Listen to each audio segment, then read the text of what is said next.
E eu quero dizer para você, pela palavra, que não há coisa impossível para Deus. Aí ele diz assim: se é do agrado do rei, e se o teu servo é aceito em tua presença, peço que me envie ajudar a cidade do sepulcro dos meus pais, para que eu a edifique. Então o rei lhe disse, estando a rainha sentada junto a ele: quanto durará a tua viagem? E quando voltarás? E aprove ao rei enviar-me, apontando-lhe eu um certo tempo. Olhe, rei, eu vou passar um certo tempo. Então o rei liberou ele para ir. Amados irmãos, e ele vai e recebe uma responsabilidade muito grande: restaurar os muros e a cidade de Jerusalém. Agora, o que me chama a atenção é que ele não vai de qualquer jeito. Ele vai pedindo a Deus sabedoria para fazer.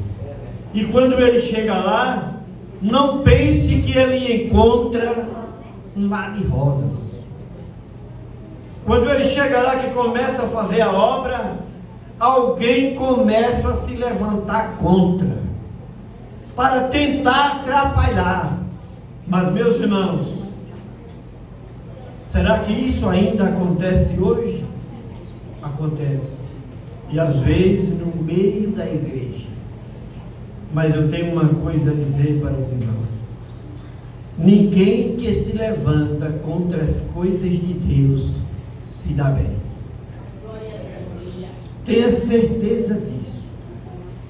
Deus manda Neemias para reconstruir os muros de Jerusalém. E lá ele é usado por Deus não somente para reconstruir os muros, nem somente para reconstruir a cidade de Jerusalém, mas também para trazer uma reconstrução espiritual, que era algo que muito necessitava nos descendentes de Judá. Os irmãos estão entendendo? Então Deus levantou aquele homem. E quando Neemias chega lá, o que é para Neemias encontrar? Um povo totalmente que lhe ajudasse. Mas Neemias encontra ajudantes e encontra também gente que se levanta para atrapalhar.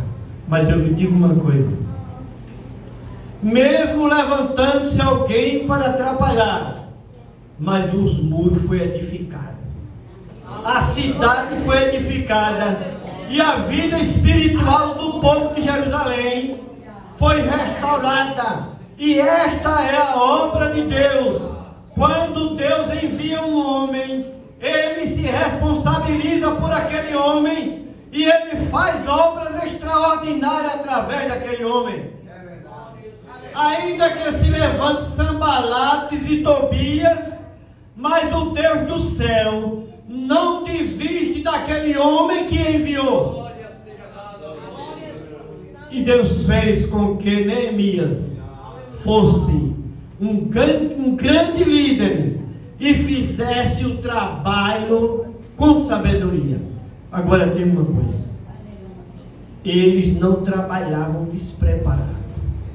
Tem crente que ele ora, que ele lê a palavra, e é dos caminhos muito bom.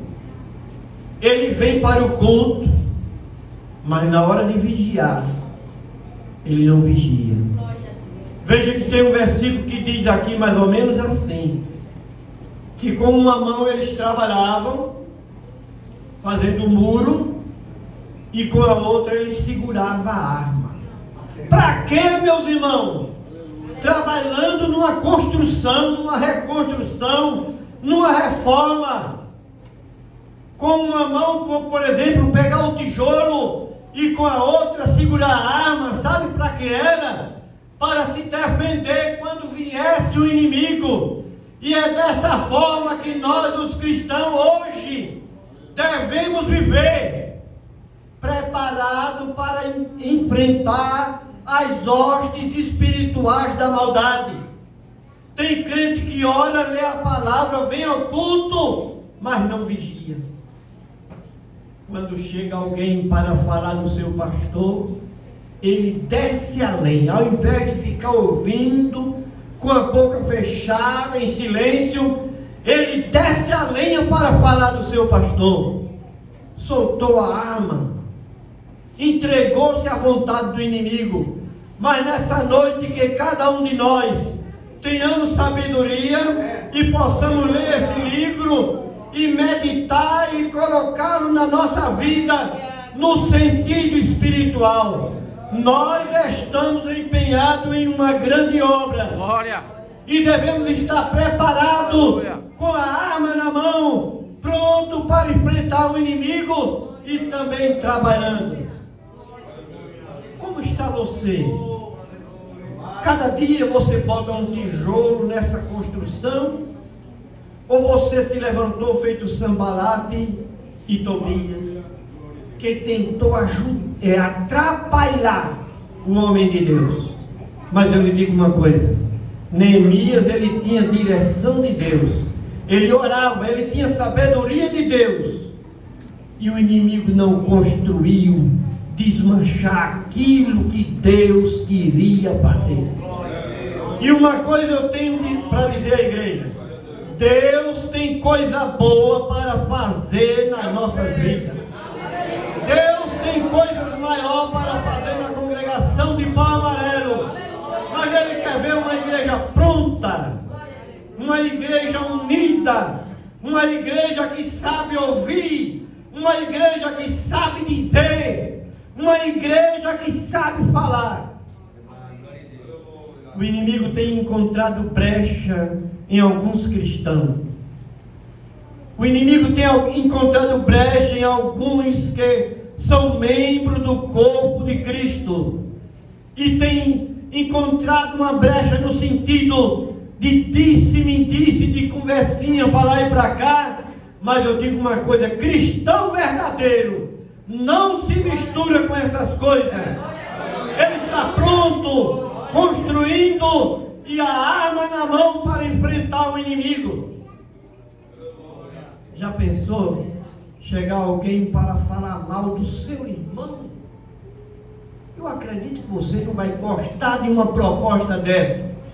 Alguém falar mal do seu irmão. Seu irmão?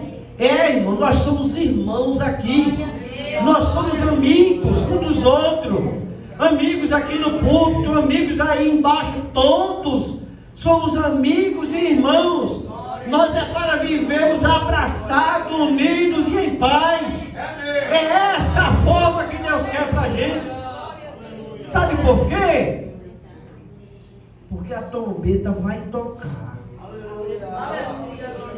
Jesus disse assim: não serei de novo convosco, a não ser um dia, ou mais ou menos assim, nas mansões celestiais, até que um dia beba de novo convosco no reino de meu Pai. Veja bem, Jesus quer participar de uma santa ceia no reino do Pai celestial. Agora, se a gente viver de todo jeito, como pode a gente participar da santa ceia lá na pátria celestial? Às vezes um irmão erra contra a gente, diz uma coisa que não agradou. Aí por isso o que devo fazer? Ficar assim com ele? Bochechudo? De forma nenhuma. Deixa as coisas velhas passar. O crente, eu já ouvi dizer que ele tem 2 sacos. Num saco ele bota coisa boa, e o outro saco é furado, ele bota as coisas ruins. Entra na boca e sai embaixo. Não fica. Não guarda, só guarda as coisas boas que ele fica. É dessa forma. Aí, irmão Júnior, você está dizendo isso porque não foi com você, mas tenha sido com quem for. Deixe para lá, não olhe para isso. Não se embarace com o pecado que tão de perto nos rodeia. mas corra com paciência a carreira que nos está proposta. Esta é a vontade de Deus, que amemos uns aos outros, e não amemos só de palavra. Tem mulher que diz para o marido assim: eu te amo, meu amor, mas quando ele está no banheiro que esqueceu a toalha, ele diz assim: mulher, traz a toalha que eu esqueci. Ela responde: você não levou porque aqui há homem para me dar trabalho. Mas não amava, só naquele momentozinho deixou de amar. Mostre o seu amor na prática, que o amor não apareça só de palavras. Eu te amo. Prove que ama com as suas ações. Prove que ama seu marido quando ele falhar.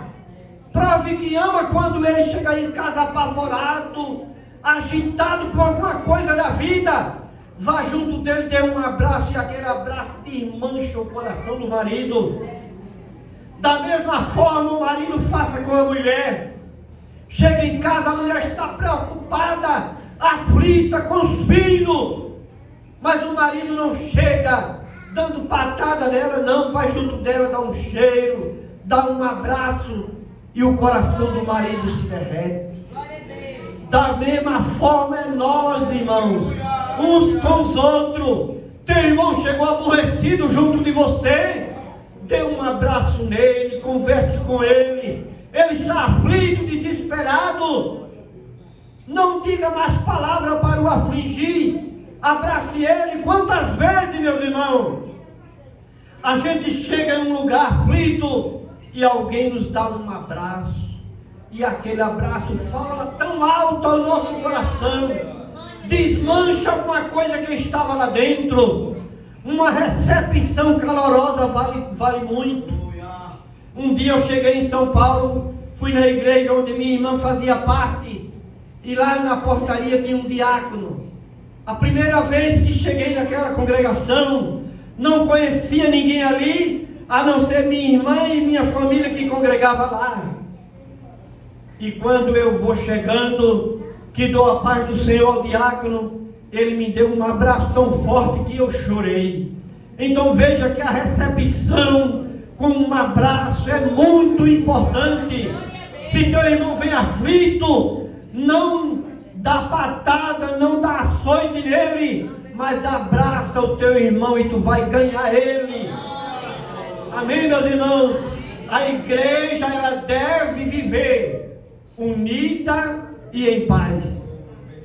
E quando acontece isso, Deus faz crescer, Deus faz prosperar, Deus fala no meio da igreja, a igreja se alegra, sente a glória de Deus. Então vivamos o Evangelho e não só pregamos o Evangelho, porque tem gente que prega muito bem e vive muito mal. O Evangelho é para ser pregado e vivido. Que Deus nos abençoe. E cada um nessa noite coma com alegria o pão e beba o vinho, lembrando-se do sacrifício que Jesus pagou por nós no Calvário. Nós estávamos presos pelas garras do pecado, mas Jesus na cruz do Calvário pagou o resgate da nossa alma. E ninguém tinha condição, ninguém mesmo tinha condição de pagar aquela conta. Era uma conta alta, mas ele derramando o seu sangue, ele pagou o resgate da nossa alma.